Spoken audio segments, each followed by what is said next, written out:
live. I want to thank Graham Platner for being here.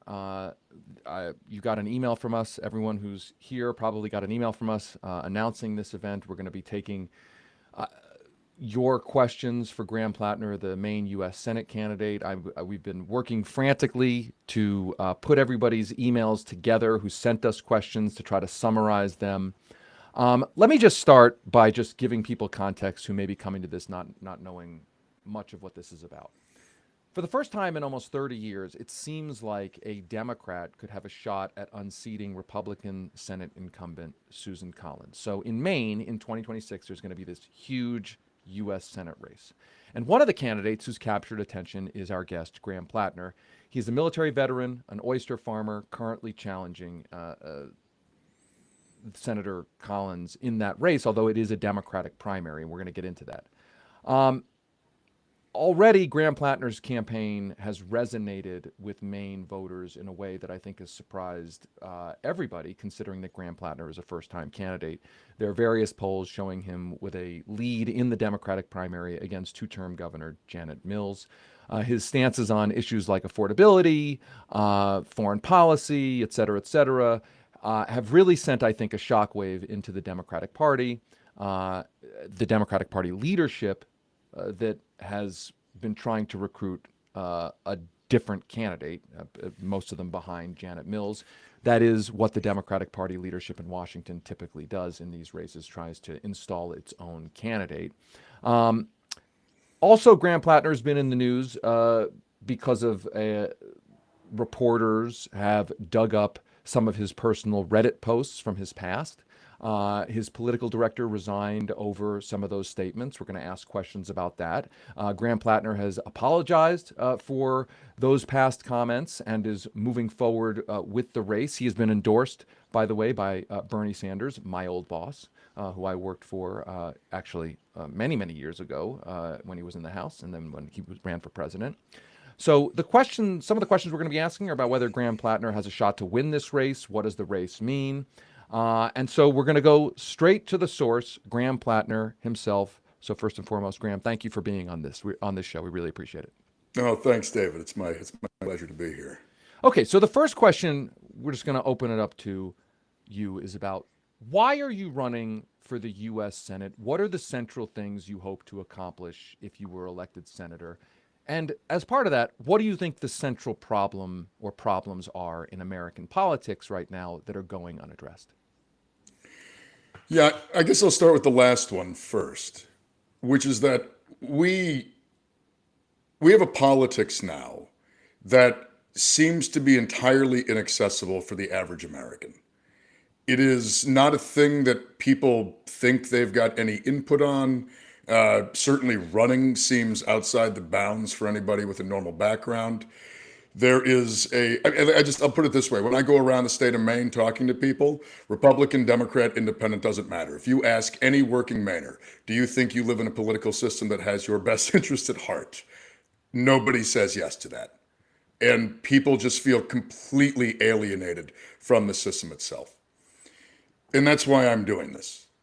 I firmly believe that the only way for us to really move forward as a country is to retake politics from the ground up, to build out the kind of not just like the concept of politics being something that's accessible for working people, but also, frankly, the organizational mechanisms to get people in, to make them understand that they can build power together.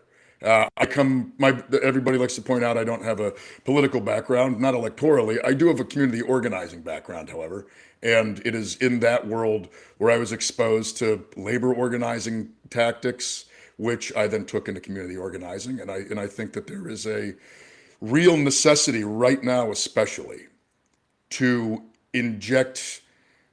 It's not a new kind of politics. In many ways, this is a very old American politics. The concept of organized people versus organized money.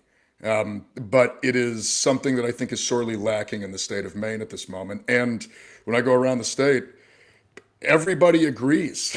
Like everybody thinks that this is the problem. They may have different answers. They may have different reasons as to who's at fault. But kind of at its core, everybody agrees that we've got a politics that is entirely alienating to the average American. And I think that that needs to change. But we're going to have to do the work ourselves. Nobody's coming down from on high to give us the keys to the kingdom. For folks just joining, you can post your questions, comments in the comments section of YouTube. We will try to aggregate as many of your questions as we can. Before we get to those questions, one other question just to start here. Why does Susan Collins keep winning in Maine? Like, what is that about from your perspective? I mean, I've voted for Collins in the past. It's been a long time. I was definitely in my early 20s last time that happened. But, Mainers are very proud of their independent streak. I mean, I know a lot of Mainers who really like to tell you that they vote both for Democrats and for independents and for third parties.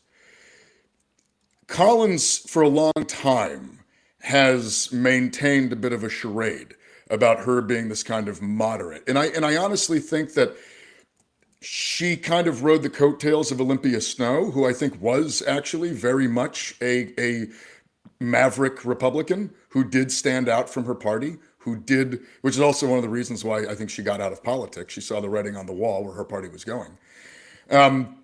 Collins is not that, but she's kind of maintained a fiction that she is.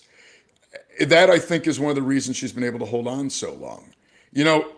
Something that I think is really important to note is that in 2020, the last time she ran and won, while she had voted for Brett Kavanaugh, Roe had not yet been overturned. There was a lot of concern about it. There was a lot of worry about it, but it had not happened yet. We live in a very different world today. She's relied on Democrats to vote for her for her entire term. Those days, I think, have come to an end. And on top of all of it, she's also managed to alienate a lot of Republicans who don't like her because they just see her as another wishy-washy establishment politician, which, I mean, she is. And there is this, she's the charade that she's required to hold on to power for as long as she has. I think it's fully worn thin at this point, and I think she's a lot more at risk than people are giving credit for. Okay, so I'm going to start aggregating some of the questions that we've gotten on email and in the comments here. Let's go into what you've been in the news for of late. In some comments on Reddit, you did, as you admitted, a lot of shit posting, as you call it. And yes. Anybody who's been on the internet knows what shit posting is. I certainly know what shit posting is. At some points, you used anti-gay slurs, downplaying sexual harassment in the military, asking at one point, why don't black people tip? One post implied that rural Mainers are stupid or racist. You have apologized for these posts. What do you say to people who don't know much about you and say, hey, those comments were only a few years ago, so they must reflect who you are right now? One, the ones about military sexual trauma, which, by the way, I fully abhor what I said then. I said that in 2013, a year that I got out of the year after I got out of the infantry. I didn't know what I was talking about. I'd spent my time in the service around men in the infantry. Back then, it was an all-male branch. I had no idea. And very quickly, I changed my tune because in college, I met a number of female veterans, all of whom had stories. And I realized that I had no clue. And in fact, you can find comments later on in which I had very much changed my tune on that. Same with the tipping, the question about tipping. That was in 2013. I had just started bartending in Washington, D.C. And the comments about, there was a Bronco Marchetich did a deep dive into my Reddit comments. And if you read them, you will see that I, in fact, spend the vast majority of my time going to bat for rural Mainers because I am one. I am a rural white Mainer. I grew up as a white guy in rural Maine. I have lived in rural Maine since then. I don't think that rural Mainers are stupid or racist because I'm one of them. And many of them are my neighbors and my friends. And again, everybody chose one comment I made and then ignored the myriad of others in which I said the exact opposite. And I will just say that I made that comment because I was arguing with somebody on the internet and trying to win an argument. It's not reflective at all of my actual beliefs. Yeah. Uh, Also on Reddit, you wrote that if people, quote, expect to fight fascism without a good semi automatic rifle, they ought to do some reading of history. In another, you said an armed working class is a requirement for economic justice. Now, I want to ask a question about, and people have sending us questions about this, who are concerned about rising political violence and the rhetoric of political violence. And I want to try to get at what you meant by those comments. And a question of, do you still believe them? And I asked that question knowing that you hear that kind of rhetoric, by the way. That is not infrequent rhetoric that you hear from conservative politicians either. So I'm just curious, like, explain those comments to us. One, I'll just say that at the time I made those comments, it was around 2020. I had just I got back from my last deployment to Afghanistan in 2018. And at the end of that deployment, it was quick. It was only 6 months. I was working for the State Department. I was on the ambassador to Afghanistan security detail. I was a driver. I hadn't been in Afghanistan in 7 years, and I was in Kabul at the embassy, and I saw everything from the 1,000 or the 30,000 foot view, and I realized it was all for nothing. Nobody had any good ideas. It was all a waste. This whole thing that I was already disillusioned about the war.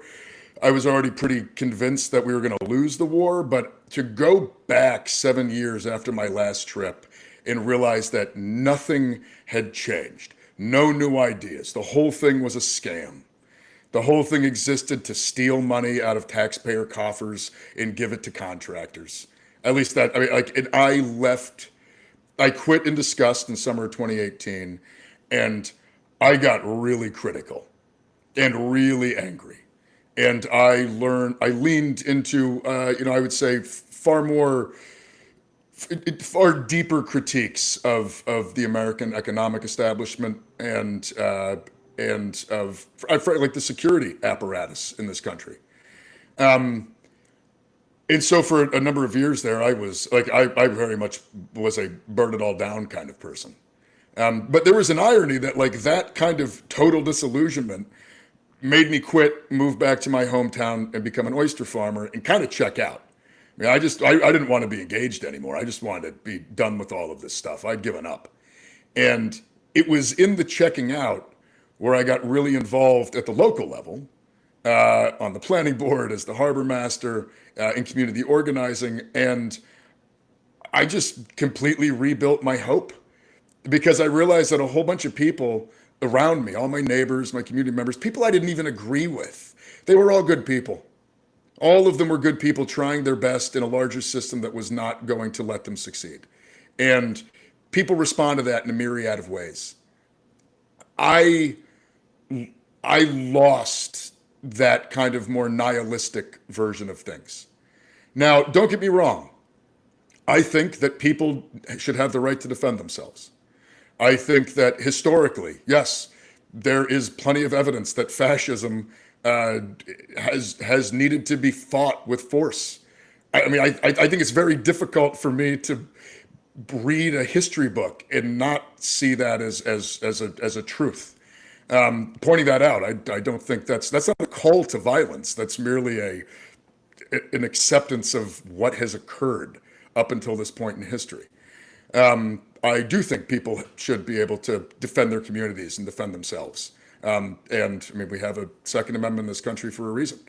And it is but I'm not where I was when I wrote that stuff. I'm not as kind of as dedicated, I would say, to the idea that we need to rip it all down. There are elements of this system we need to rip down, very much so. And that's what I'm trying to do, honestly, with the Senate campaign. But it needs to be done in a way that is, I think, very based around the idea that working people, regardless of where they fall in the partisan divide, actually have everything in common. that We're it gonna is get working people whose material needs are the same. we're And gonna Go ahead. my language now, my belief now, is significantly different than it was even 5 or 6 years ago.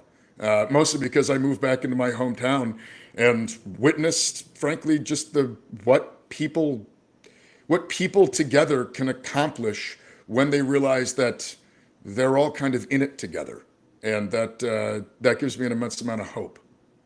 We'll get back to a question. I have a question in a little bit about the Second Amendment, but before we get to that, we got a lot of questions about the story of your tattoo, which I think most people have probably who are tuning in have heard about this. But for those who didn't, you got a tattoo in 2007 that resembles a Nazi symbol. You said it was a night out, drunken night out in Croatia when you were serving in the military, and that you didn't know it was a Nazi symbol. Though there are allegations floating around that you did know it and joked about it. You've now had it removed, and you said you're not a secret Nazi. But you're also a history guy. So one of our readers, Jane, asks, this is her question: how did a self-proclaimed history buff not notice a Nazi tattoo on their own body for many years? Okay, I have had a skull and crossbones on my chest for going on 18 years, and that is how I always viewed it. I have seen similar skulls and crossbones on other American military units. I saw them in French Foreign Legion units. I mean, stylized skull and crossbones are kind of like it's the bread and butter of combat units, I think, for pretty obvious reasons. That's how I always viewed it. I got it in the Marine Corps. For the record, been taking my shirt off for 20 years. I went to college. I went to the gym. I went to the beach. I have danced in front of my extended family at weddings with my shirt off. I mean, if I thought that this thing was this obvious white supremacist or neo-Nazi symbol, I would not have done that. I've just been going through my life taking pictures because I wasn't trying to hide anything. Honestly, I don't know what else to say on it. I just, it's been there for 18 years. Nobody ever brought it up. I went through multiple security clearances. I got screened for hate tattoos when I rejoined the Army and when I got a clearance to work for the State Department. It's just never, it's like I have seen skulls and crossbones on plenty of military units throughout history. I have honestly never delved into the details of them. They all look pretty similar. So that's, if I thought it was what it was, I would not have gone through the past 18 years of my life taking pictures with it and taking my shirt off in public spaces. So, especially because, I mean, I'll be honest, you can look through my Reddit comments on this one. I've been an avowed anti-fascist for as long as I can remember. I grew up listening to the Dead Kennedys and the Dropkick Murphys. Hating Nazis has been high on my list of things to hate since I was a teenager, at least. So. Our reader Aiden has a question about your military service and your time as a private military contractor. He writes, quote, why after your four tours of combat when you were that disillusioned you and opened your eyes up to the horrors of the military-industrial complex, why did you return to Kabul working for Blackwater as a military contractor? Okay, for the record, I've never worked for Blackwater. This keeps getting brought up all over and over and over again. Blackwater, I think, went out of business in 2012. I didn't go work for the State Department until 2018. It's not, and I left Afghanistan in 11, got out of the Army in 12, and then I frankly was lost for a while. I was in college, I was out of college, I was bartending, I was suffering with an immense amount of, frankly, PTSD symptoms that went untreated until around 2017. I was trying to figure out what to do with my life, and in late 2017, I was back in Maine. I had no idea what to do. I was utterly lost. I was pretty unmoored on what I didn't know what to do with my existence. I felt fully isolated and alienated. And somebody I knew from my time in the Marine Corps hit me up and was like, hey, man, Like, you're fully qualified. You got all the combat experience, and we need guys on this contract in Kabul working for the State Department. And I honestly did it out of primarily desperation. And again, I went. I was there for less than 6 months, and I quit in disgust because that was the whatever disillusionment I had. I was that was it. It sank to something deeper. I became like I gave up.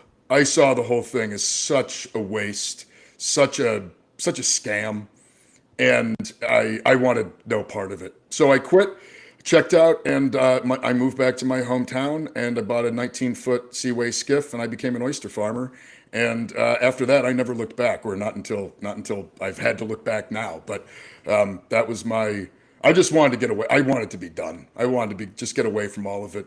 Essentially, yeah, make a living on the ocean and not think about any of this stuff anymore. Here's a question that both looks back and looks forward. It's from Eric. He writes, my question for Graham Platner is related to his Reddit posts, but some that have received less scrutiny. The post where he expressed his enthusiasm for, quote, small wars, and specifically said he would have liked to fight in Vietnam, the Philippines, and the so-called Indian wars. And Eric cites you volunteering to serve in the war in Iraq, and your current platform calling for increasing recruitment and closing the shipbuilding gap with China. And his question is basically, this is Eric, why should we believe your criticism of, for instance, the Israel-Gaza war and the military-industrial complex generally, when you seem to have supported the U.S. imperial project in the past and wish you participated in those previous wars? So I just need to make this very clear. There was a long time in my life where I viewed myself as a professional soldier and nothing else. It was how I defined myself. It was the bulk of my 20s and early 30s. I was at that time proud of my job, proud of my competence at my job. It was how I viewed myself, like every lens. I viewed myself as a professional soldier. And yeah, I used to look back at American military adventurism and see in it things I thought I wanted to partake in. It's important to remember, though, that this was before I changed my mind. I mean, the wars I fought in have no value. The war in Iraq and Afghanistan, there was nothing valuable in that. It's a waste of money, a waste of lives. We brought immense amounts of suffering onto innocent people who deserved none of it. We invaded their countries for, frankly, no apparent reason, from my estimation. And I've had to square all of this.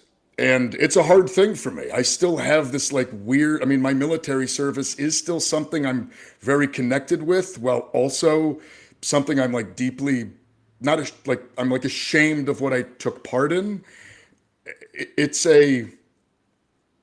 But that transition has turned me into, I would say, a dedicated anti-imperialist and anti-colonialist. I view the wars that I fought in and many of America's wars before that through that lens now. Primarily because I read more books. I was exposed to more critical thinking. Questions that I used to ask myself about, why don't we succeed, or why aren't we doing what we set out to do, got reframed for me as, well, maybe we weren't setting out to do any of those things at all. Maybe that was just propaganda to cover for something else, which I frankly think it is now. I would just say, don't judge me today based off of Reddit comments I made in the past when I was still trying to figure all of this out.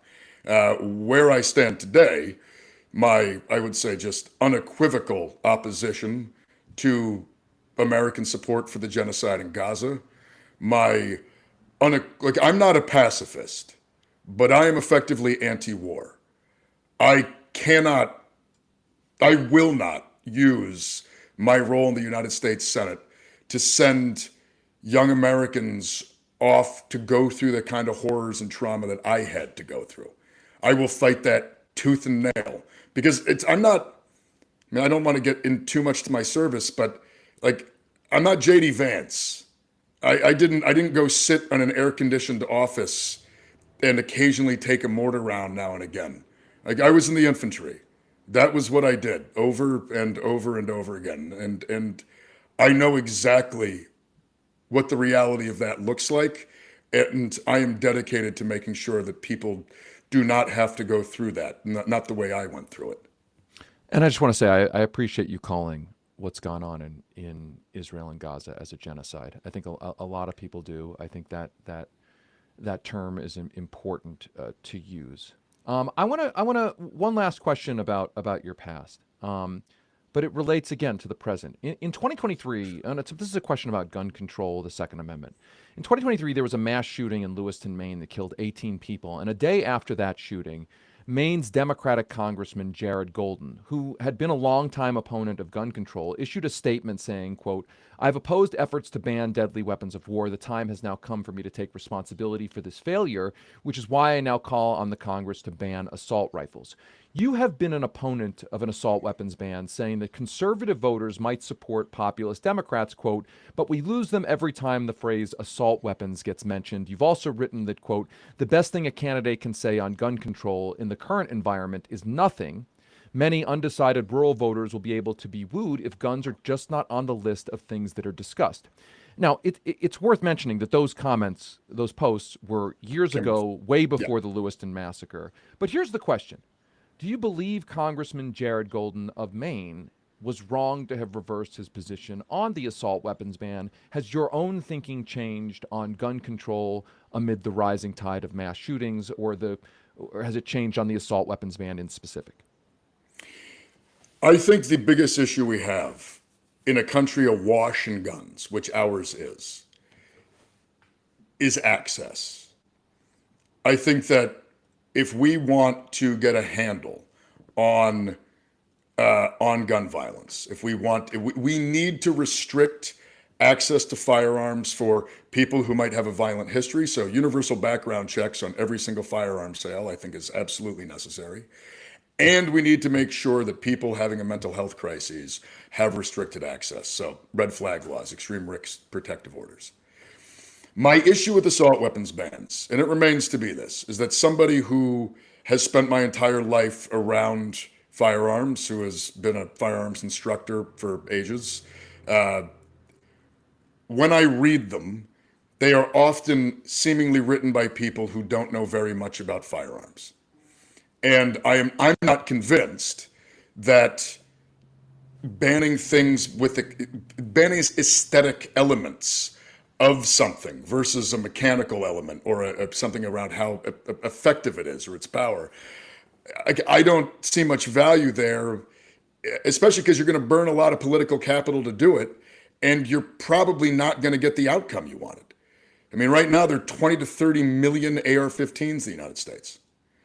What I think is more important is that we put mechanisms in place to make sure that when firearms are transferred, we have a record of the transaction and we have a background check on the transaction. And that if someone is at risk of having a mental health episode, we have much better structures in place to restrict their access to firearms. And right now, a lot of places don't have any. So I'm actually very happy to work on a quote unquote assault weapons ban, but I would very much like to help write the language to make sure that it is reflective of how firearms function, not aesthetic elements that, quite frankly, a lot of people that know guns, it's hard to tell people that we want common sense gun control when we also push gun control elements where anyone that knows how some of these things work looks at it and says, what common sense? You're banning this thing based off of an aesthetic element that has nothing to do with functionality. And I think if we're going to I want to tackle gun violence in this country. For us to do it, I think we need to have a much more in-depth and, I would say, technically proficient conversation than the one that we've been having up until now. I want to turn now to a question. We got a lot of different versions of this question, and it's a really, really important question. And it's about you in the Senate and people feeling burned by people who get to the Senate who then don't deliver what they feel like they've been promised they were delivered. And I preface this comment by saying, two things. One, I am a deep believer in the learning process of life.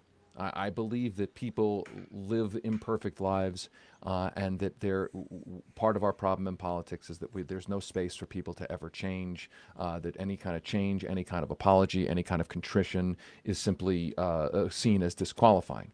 I also know that one of the things that people respond to most about somebody like Bernie Sanders, who I worked for, who's endorsed your campaign, is that they perceive that Bernie Sanders has literally never changed, and they love that.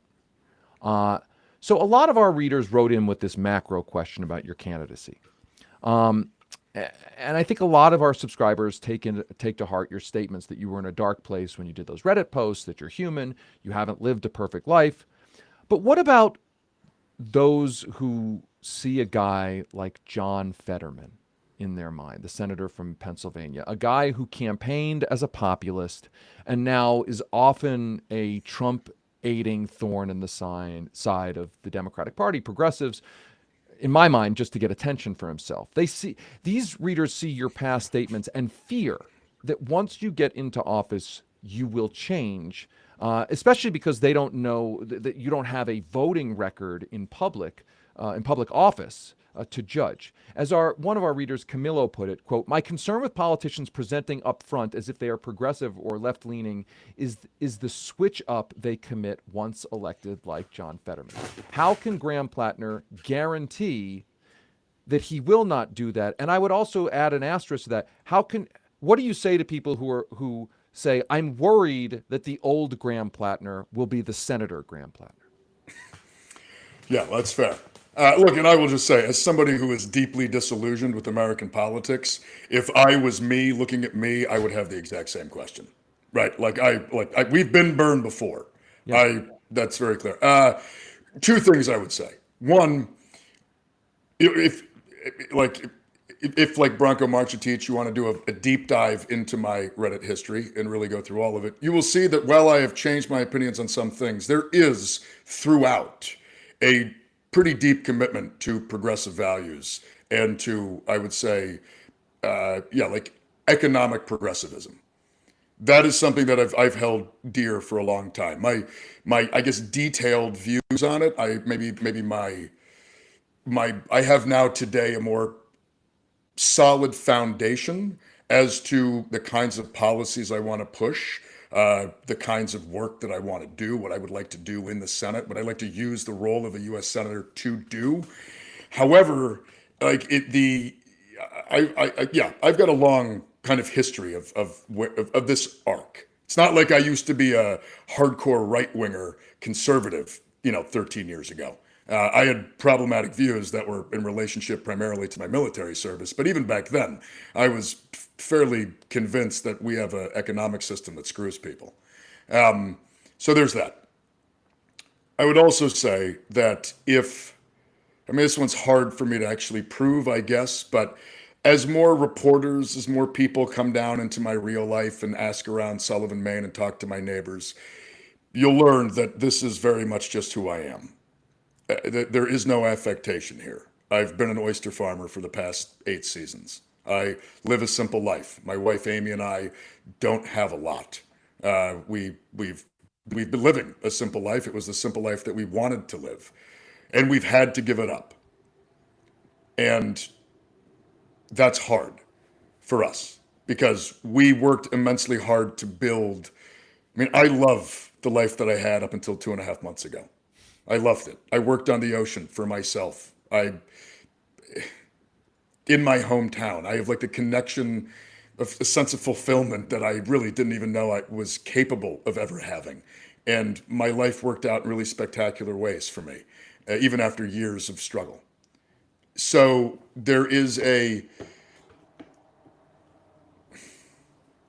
we had to sacrifice that for this. And to us, it's worth it. It's worth it because we legitimately don't think there's value in living this nice life that we have when we look around and see our neighbors and friends unable to make it, unable to pay rent, unable to live fulfilling lives like we've been able to build. We also fully recognize that we got to build it because I get VA healthcare. That's why. That's the reason I got to build the life I have. And I just think everybody should have access to the same kind of health care I got. We can certainly afford it in our system. So it is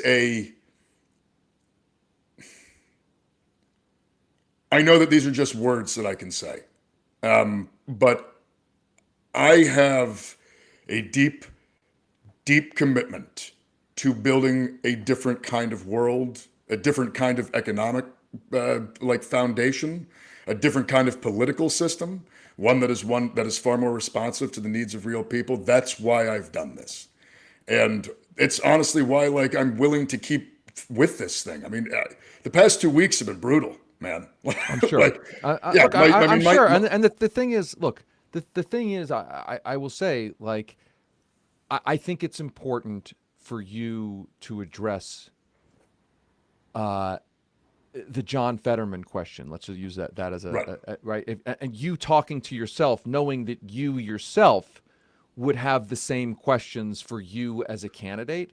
Oh, yeah. And I also would say, just, my own opinion here is that every election is a leap of faith, right? I don't care if you're voting for somebody who's been a career politician for 100 years. Every election is a leap of faith, and the whole process is about trying to make for voters, about trying to make the right leap of faith. So that's a good segue to a big political question that's come up. This question of how important this Senate seat is. Your opponents have said that these revelations potentially worsen Democrats' chances of defeating Susan Collins in the general election if you are the nominee, because of all this stuff that has come out. Your now resigned political director wrote on Facebook, quote, "The vault is now open for the Republicans to crush any dreams we had in the general." Your chief Democratic opponent, Governor Janet Mills, is criticizing you about all this stuff. What is your argument that if the top priority inside the Senate race is to defeat Susan Collins, what do you say to those who say, hey, listen, what's come out worsens the Democratic Party's chance in the general election of defeating Collins, because it gives the Republicans a way to attack you in a way that they would argue they wouldn't be able to go after somebody like Janet Mills? I mean, that is a little rich. Right before I got on this, I was watching a YouTube video and I got an ad for Susan Collins in which the voiceover was the governor saying positive things about Susan Collins. And also, I don't have a veto record of going after organized labor. I don't have a veto record of going after tribal sovereignty, a veto record of going after bills that were going to raise taxes on the wealthy, bills written by Republican legislators in the state of Maine, by the way, a bipartisan bill. I think all of those things are because that is what someone has done with power when they're in power. And they're also, I'll just be frank, I honestly think that they're just going to try to out Susan Collins. And I don't think that's an effective way to do it. I do think that the people of Maine, and I say this, it's going to be self-serving, but it's also because I spent a lot of time down here on the ground, they don't care. They understand that people say dumb things on the internet, especially millennials at this point. And if we're going to have millennials in office, somebody's probably going to drag up somebody's internet record, especially if they haven't been curating themselves the entire time to be politicians. And I honestly think that I'm going to spend the next year going all over the state of Maine and talking to Mainers, talking to them about their healthcare needs, talking to them about affordability, talking to them about the need to remove the cap on Social Security so they can get more benefits and retire earlier, talking to them about the need to reinvigorate things like the CFPB so we can get rid of junk fees and we can get rid of all the scamming that we are now. It's like we have a resurgence of this garbage. People hate this stuff. And that's what impacts them directly. And that's what I'm campaigning on. I am not seeing that kind of messaging coming out of any of the other candidates. It's why I got in this race in the first place.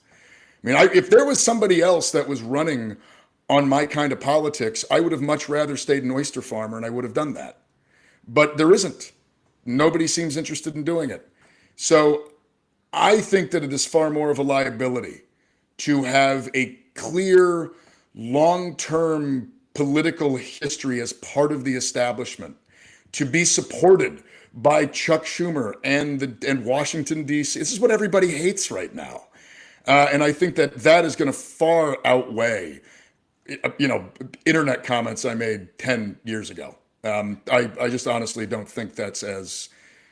I think the people that want it to be a big deal are the ones who don't want to talk about raising taxes on the rich. And that's why they want it to be a big deal, because they don't want to have that conversation. So that's another good segue to a series of questions we've gotten about what this race means for the future of the Democratic Party. And there is a larger debate about where the Democratic Party should go.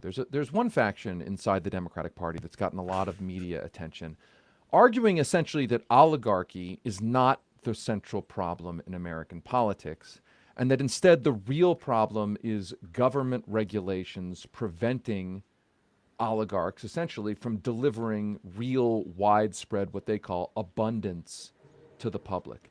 The opponents of this view say that the actual problem is oligarchy and corporate power, and that Democrats have been losing elections because they're not willing to say that. Where do you come down on that divide? And do you think this race in the primary, if not also the general, is a referendum on that? I am firmly in the second camp, and yes, I do. Okay, that would.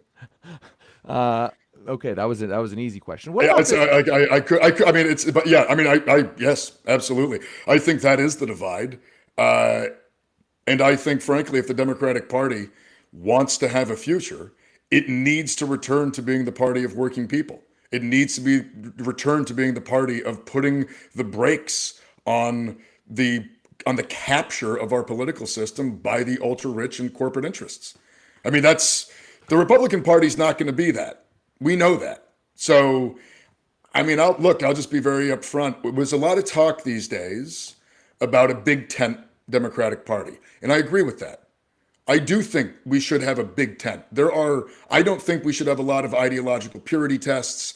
I'm happy to have people in my party that I disagree with on a bunch of things.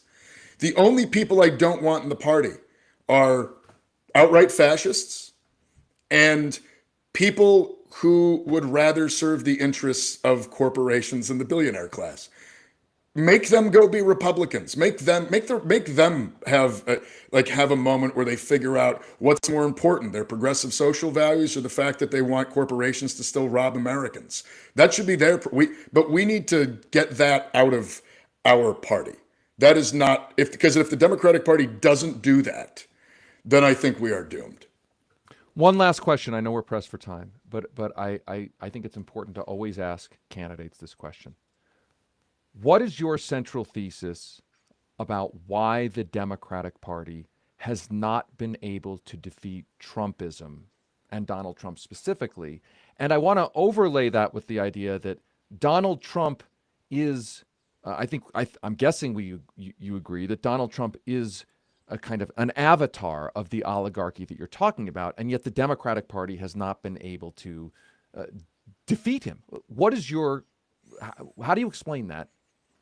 Oh, I mean, look, right-wing populism historically rises when economic factors and political factors begin to fail, and there is no legitimate answer. People start looking for people to blame. People know that the system is falling apart. They know that their material lives are getting worse. If we do not provide an actual answer, which I think the answer very much is, yes, you are being robbed, you are being stolen from, you are being screwed, you live in a system that is built to take you for all it's worth, and it's being run by the people with power. It's being run for the benefit of corporate elements, of a billionaire class that has no interest in sharing, that wants to harness regulatory structures and tax structures just to enrich themselves further. That is where we should be pointing all of our energy. And we're not. And the reason that we're losing is because we're not. And that allows this right-wing populism to bleed in with answers. It comes in and it says that it's immigrants. It says that it's trans kids. It says that it's inner city black people. So whatever right-wing boogeyman of the week you come up with, that's always their answer. That only works when we are not pointing out who it actually is. And the reason I think that the Democratic Party has been unable to fight Trump as the avatar of corporate and oligarchic power is that there's an element of the party that doesn't want to fight that power. There's an element of that party that seems more than happy to let that power continue. And again, until we turn the Democratic Party back into the party of unions, back into the party of working people, back into the party of caring about or going after large structural change like Social Security, Medicare, Medicaid, all the good things we ever got. Until we return to the party to doing that, I think we are doomed to return to this point kind of over and over and over again.